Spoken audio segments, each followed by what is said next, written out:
tega sigurno ne bi počeli, če bi vedeli, da bo potem ženska pa čez 20 let imela karcinom dojke. Kako pogosto pa je za žensko telo zdravo, da se stimulira z zdravili za produkcijo teh jajčnih celic? Torej, po domače povedano, kako pogosto, če nismo dobili dovolj kvalitetnih jajčnih celic, ženska lahko gre na to zdravljenje?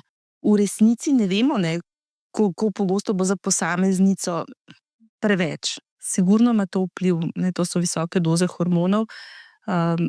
Tukaj vedno potem tehtamo željo po materinstvu. Moramo pa včasih tudi jim dati pošteno informacijo, koliko je še sploh smiselno.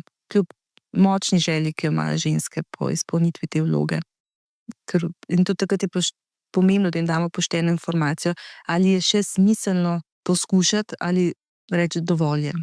To je tudi ta stopnja, da reče ženska dovolj oziroma sam par, je včasih zelo pomembna. Zdaj, kakšen je vpliv, dolgoročni vpliv, v resnici je možen vpliv seveda na dojke, ampak ob teh sofisticiranih metodah, ki jih imamo v relativno kratkih stimulacijah in načeloma, ta vpliv seveda ni tak, da bi mi ženski škodili, ker